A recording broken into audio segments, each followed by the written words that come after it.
दोस्तों, सर्दियों की रात थी और मैं अपनी मामी को छोड़ने के लिए उनके मायके जा रहा था। तो बस में सीट न होने की वजह से हम दोनों को एक ही स्लीपर में सोना पड़ा। रात के 12 बजे के करीब मैं गहरी नींद में सो रहा था। तभी मैंने कुछ ऐसा देखा जिस पर मुझे विश्वास ही नहीं हुआ। मेरी मामी कंबल के अंदर कुछ ऐसा कर रही थी जिसकी मैंने कल्पना भी नहीं की थी। जी हाँ दोस्तों, आज की इस कहानी को सुनने के बाद शायद आप लोगों को भी बड़ी हैरानी होगी। इसीलिए इस कहानी में आप अंत तक बने रहिएगा।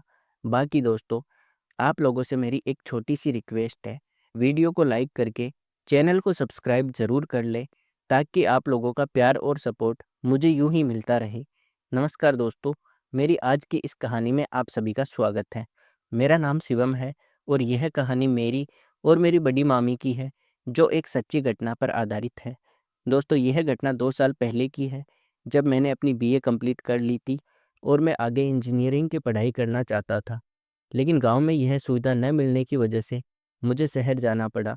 शहर में मेरे बड़े मामा और मामी रहते थे। मेरी मम्मी ने मेरे मामा से पहले ही बात कर ली थी कि शिवम आगे की पढ़ाई के लिए वहाँ पर आना चाहता है। तो मामा ने कहा, इसमें कौन-सी बड़ी बात है? यहाँ पर मैं और मेरी पत्नी अकेले ही तो हैं। तुम भेज दो, यहाँ पर रहकर हमारे साथ पढ़ाई कर लेगा। फिर मेरी मम्मी ने मुझसे कहा कि तुम्हारे मामा मान गए हैं, तो तुम वहाँ पर रहकर पढ़ाई कर सकते हो। मैं भी खुश हो गया क्योंकि मुझे आगे की पढ़ाई करनी थी। मैंने तुरंत अपना बैग पैक किया और अपने मामा-मामी के घर जाने के लिए निकल गया और शाम को 7 बजे के करीब मैं वहाँ पर पहुँच गया।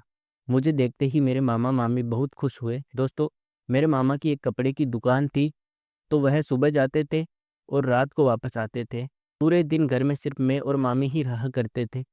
मामी मेरे साथ हमेशा मस्ती मजाक किया करती थी। अक्सर हम लोग कभी-कभी बाहर घूमने या फिर शॉपिंग करने भी जाया करते थे। मामी मेरे साथ एक दोस्त की तरह रहा करती थी। शुरू-शुरू में मैं थोड़ा शर्माता था, लेकिन कुछ दिनों बाद मैं भी मामी के साथ घुल-मिल गया था और मैं मामी से अपनी हर बात शेयर किया करता था। अचानक एक दिन मामी ने मुझसे कहा, शिवम, एक बात पूछूं तुमसे?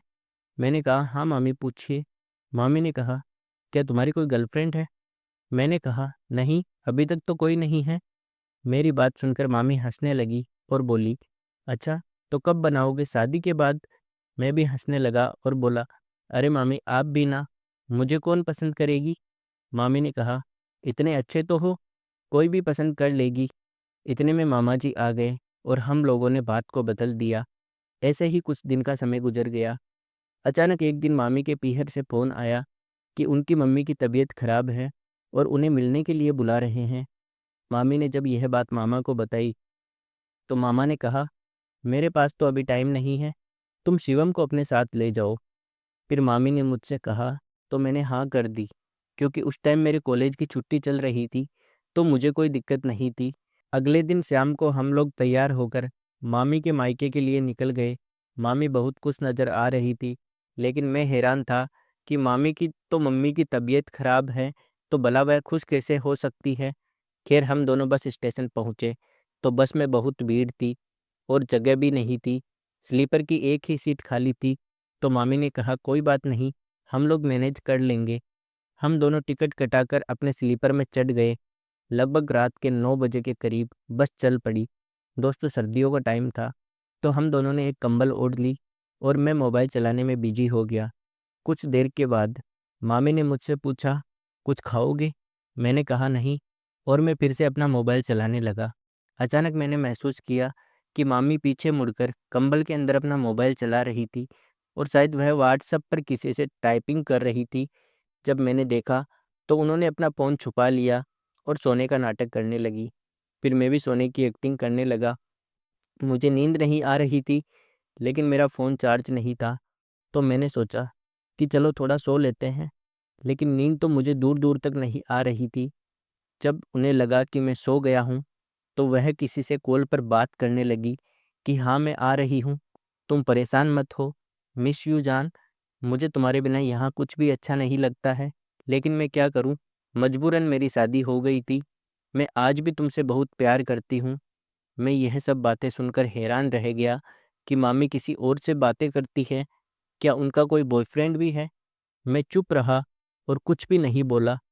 मैंने सोचा कि जब मैं वहाँ जाऊँगा तो खुद ही सब कुछ पता चल जाएगा, तब दूध का दूध और पानी का पानी हो जाएगा। मुझे बहुत गुस्सा आ रहा था, क्योंकि मैं अपने मामा से बहुत प्यार करता था और मेरे मामा बहुत अच्छे स्वभाव के थे, लेकिन मेरी मामी उन्हें धोखा दे रही थी। इसी सोच विचार में मैं सो गया। अगले दिन सुबह हम मामी के मायके पहुंच गए। जब मैं वहां गया तो मैंने देखा कि एक लड़का था जो बहुत खुश नज़र आ रहा था, और इधर मामी भी उसे देखकर खुश हो गई थी, लेकिन वह मुझे देखकर कुछ बोल नहीं पाई और सीधा अपने घर में चली गई। मैं भी उनके पीछे पीछे उनके घर पर चला गया। जब मैं वहां गया तो उनकी मम्मी की तबीयत पहले से थोड़ा बेहतर थी। मामी ने कहा, मम्मी आप ठीक तो है ना? तो उनकी मम्मी ने कहा, बेटा मैं ठीक हूँ, आने में कोई दिक्कत तो नहीं हुई ना? मामी ने कहा, नहीं बिल्कुल नहीं मम्मी, अब मैं यहाँ पर 3-4 दिन रुक के ही जाऊँगी। तब उनकी मम्मी ने कहा, हाँ बिल्कुल बेटा, तुम्हारा ही तो घर है। फिर उन्होंने मुझे देखते हुए पूछा कि यह कौन है बेटा? तो मामी ने बताया कि यह मेरी ननद का बेटा है शिवम। मैंने उनकी मम्मी को नमस्ते किया और फिर हम लोगों ने चाय नाश्ता किया। कुछ देर के बाद मामी बाहर निकल गई और मैंने जब खिड़की से देखा तो मामी उस लड़के से बाहर खड़ी होकर बातें कर रही थी। जब मैं बाहर गया तो वह लड़का छुप गया। अब मुझे यकीन हो गया था कि मामी का सच में बॉयफ्रेंड है, पर शादी के बाद क्या यह सही है? मैं चुप रहा और कुछ भी नहीं बोला। उस दिन शाम को मैं वहाँ से चला गया, क्योंकि मुझे मुझसे अब और नहीं देखा जा रहा था। मैं सोचने लगा कि बेचारे मामा कितना यकीन करते हैं मामी पर, और मामी तो यहाँ पर यह सब कर रही है। सुबह तक मैं अपने मामा के घर पहुँच गया।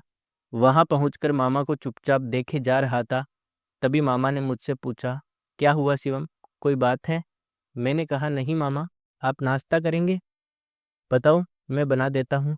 मामा ने कहा, नहीं बेटा, हम लोग ऑर्डर कर लेते हैं।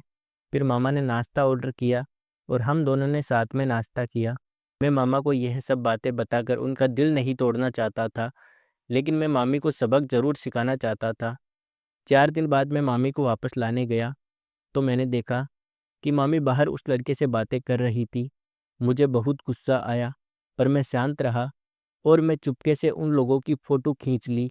फिर मैं मामी को बोला, मामी 4 दिन हो गए हैं, मामा ने भेजा है आपको लाने के लिए, और अब तो आपकी मम्मी की भी तबीयत ठीक हो गई है। तो मामी ने कहा, हम कल सुबह चलेंगे। फिर मैं मामी को एक साइड में लेकर गया और उनसे बोला, यह देखिए आपके बॉयफ्रेंड और आपकी फ़ोटो। अगर आपने ज़्यादा होशियारी दिखाई और आगे से कभी भी उससे बातें की तो मैं मामा से सब कुछ बता दूंगा। मामी बहुत डर गई थी और उन्होंने कहा, सॉरी शिवम, मुझे माफ़ कर दो प्लीज़। तुम्हारे मामा को कुछ भी मत बताना, नहीं तो मेरा घर टूट जाएगा।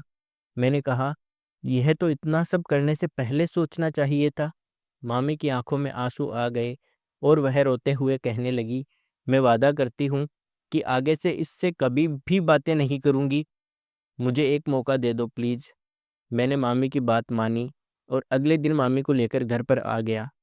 मामी को अब एहसास हो चुका था कि उन्होंने कितनी बड़ी गलती की है, और वह अब मामा को दिल से मोहब्बत करने लगी थी। मैं उन दोनों का प्यार देखकर बहुत खुश हुआ। 1 साल बाद मामी और मामा का एक प्यारा सा बेटा भी हो गया, और अब यह लोग अपने परिवार के साथ बहुत खुश रहते हैं। दोस्तों, आजकल का ज़माना मॉडर्न हो गया है। शादी से पहले ही लोग गर्लफ्रेंड बॉयफ्रेंड बना लेते हैं, और शादी होने के बाद भी वह रिश्ता कायम रहता है। आप शादी के पहले कुछ भी किए हो, वह सब मायने नहीं रखता, लेकिन शादी के बाद आप किसी गैर पुरुष या गैर स्त्री से बातें करते हैं तो यह तो पाप के समान होता है। और यकीन मानिए, यह धोखा आप अपनी पत्नी या फिर अपने पति को नहीं दे रहे हैं, बल्कि यह धोखा आप अपने आप को दे रहे हैं। इससे आज नहीं तो कल आपका घर बिखर ही जाएगा। दोस्तों, इस कहानी को सुनाने का मकसद आपका दिल दुखाना या आपको परेशान करना नहीं है, बल्कि आपको जागरूक और सचेत करना है। दोस्तों, कहानी पसंद आई हो तो वीडियो को लाइक, शेयर और सब्सक्राइब ज़रूर करें। मिलते हैं अगली कहानी में एक नए टॉपिक के साथ। आप अपना और अपनों का ख्याल रखें। धन्यवाद।